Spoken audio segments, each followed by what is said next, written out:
Estou recebendo no programa de hoje, pela primeira vez, a presença do Antônio Magalhães, ele que é o presidente do Sindicato dos Peritos Criminais Oficiais aqui de Mato Grosso, o Sindipeco, né? E eu penso que a sua vinda aqui é muito importante, Antônio Magalhães, até para que a gente possa saber o que de fato está acontecendo aqui no estado dentro desta área importantíssima que é a perícia criminal. Seja bem-vindo comigo, prazer em conhecê-lo, viu? Agradeço. Bom, eu tenho visto, obviamente, inúmeras reclamações partindo, obviamente, dos servidores que hoje ocupam este ofício aqui do estado, né? Dentre elas é a falta de condições de trabalho, uma vez que hoje nós temos 272 peritos, né, ao passo que deveríamos ter aí pelo menos uns 400, né? Aonde o estado se vê prejudicado nisso e o cidadão mato-grossense também? Exato. Primeiro, o papel da perícia criminal, eu estava assistindo agora o seu programa, você falou hoje de vários casos criminais que aconteceram no estado. O que tem em comum? A perícia atua em todos, né? Onde tem crime, toda vez que o crime deixa algum tipo de vestígio, a perícia atua. Então nós estamos trabalhando em todas as operações policiais, nós estamos produzindo prova nessas operações. Então, por exemplo, eu tenho imagem de câmera, quem vai dizer quem estava lá, quem não estava, tudo isso quem faz é a perícia. Então, apreensão de drogas, veículos roubados, armas. Tudo. Crimes ambientais, homicídio, outros crimes contra a vida, crimes contra o patrimônio, tudo, em todos esses campos a Politec atua.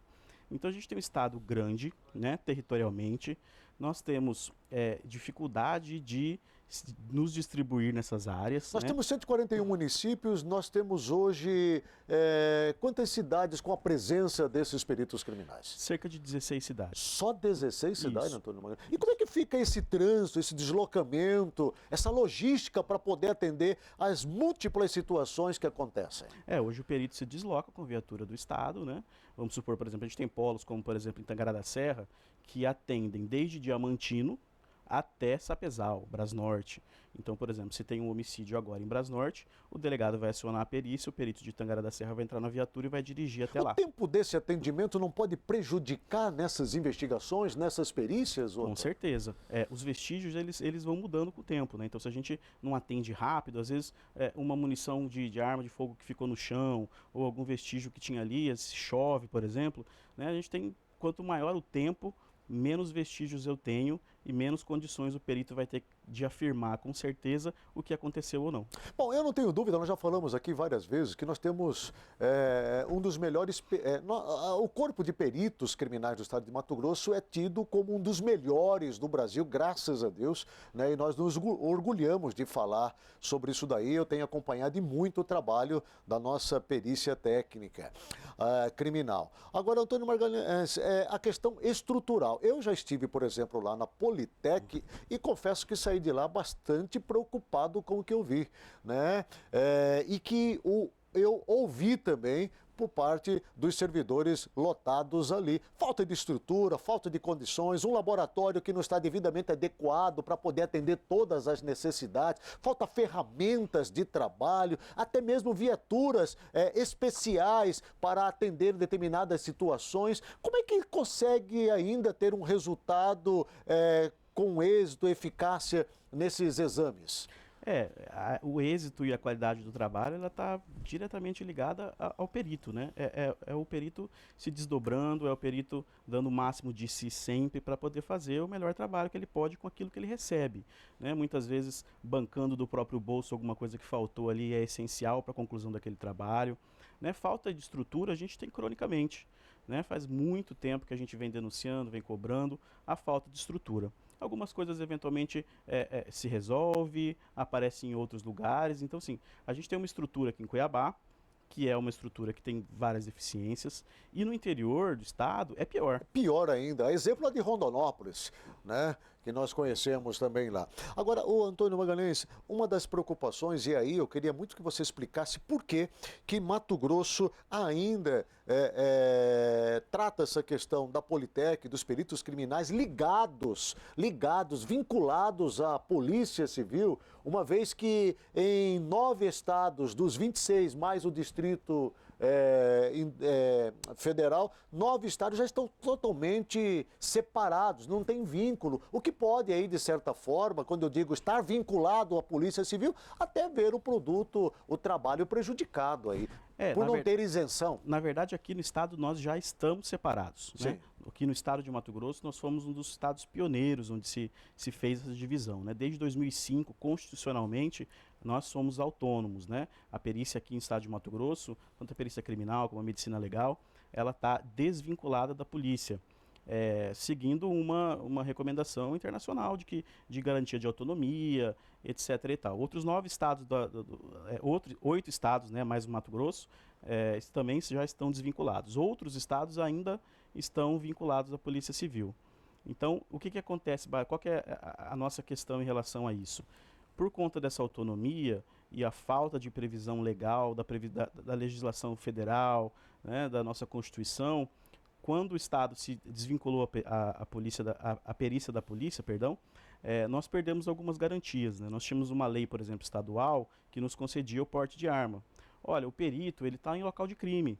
O perito, quando ele faz uma perícia, mesmo de laboratório, mesmo de computação, ele coloca o nome dele naquele laudo, né? Quando a gente atua contra crimes de roubo a banco, contra crimes de informática, crimes de violência sexual, todos os crimes com os quais nós trabalhamos, como, por exemplo, identificar de qual arma partiu um tiro, o perito coloca o nome dele lá. Ele diz, olha, esse tiro partiu dessa arma. Então, ou não partiu daquela arma. Então a gente coloca o nosso nome lá. Isso fica vinculado ao processo para sempre. Então o nosso trabalho é o trabalho que dá maior sustentabilidade para colocar quem é culpado na cadeia ou para tirar quem é inocente, né? Então a gente tem esse trabalho e a gente... Existem casos de peritos que são ameaçados, já sofreram algum tipo de violência, atentado, exatamente por emitirem esses laudos? Olha, pressões eventualmente acontecem. Não me lembro, recordo aqui agora de cabeça uma ameaça específica, mas assim, existem pressões, a gente passa por situações às vezes na rua, né, de encontrar, de dar de cara com suspeito. Vocês são considerados policiais, e pelo fato de serem considerados policiais, vocês acabam correndo risco de vida, seria isso? Em termos legais, a gente não é considerado policial, mas a gente está em local de crime, como todo mundo. Sim. Né? Que a sociedade, o leigo, eles veem vocês lá, dá a impressão de que vocês, obviamente, estão ligados à área Estamos numa viatura, Exato. Abaixado, recolhendo vestígio, mexendo com tudo, fazendo perícia em arma, enfim. Agora, com relação a essa questão da aposentadoria diferenciada dos peritos, vocês estão batendo bastante nessa tecla aí, né? Exato, estamos batendo bastante nisso aí por conta... isso é um outro problema também causado pela questão da desvinculação, né?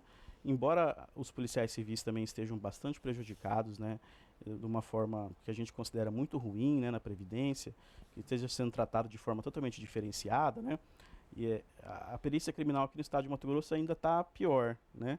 Porque nós ainda estamos fora, eventualmente hoje se a Polícia Civil for incluída, nós estamos fora ainda, né? Se não for reconhecido que a perícia criminal também tem esse direito, né? Também está com também exerce uma atividade de risco, também tem um desgaste maior, a gente lida com uma série de questões, né, envolvidas ao crime mesmo, né? Que são inerentes ao crime, nós estamos em locais de difícil acesso, nós também temos um desgaste maior. Então, se não for feito esse reconhecimento, ainda que a Polícia Civil consiga consiga resolver a questão que eu acho extremamente pertinente, né, da aposentadoria especial, nós ainda vamos ficar fora. Então é isso que a gente tem tentado chamar a atenção dos nossos congressistas, para que a gente faça essa adequação, esse cuidado de incluir a perícia criminal. Como também sendo uma categoria com direito a uma aposentadoria especial, né? Conversamos com o Antônio Magalhães, presidente do Sindicato dos Peritos Criminais Oficiais aqui de Mato Grosso, Sindipec. Um prazer em conhecê-lo, viu, Antônio? Eu torço bastante para que vocês possam obter essas conquistas. Eu acho que é um direito que vocês têm pelo trabalho que vocês exercem, pela profissão que vocês desenvolvem, das mais importantes aqui no estado de Mato Grosso. Penso que a população de Mato Grosso precisa reconhecer em vocês servidores de alto valor aqui no estado. Viu? Muito obrigado aí pela sua presença, viu? Agradeço. Muito agradecido mesmo.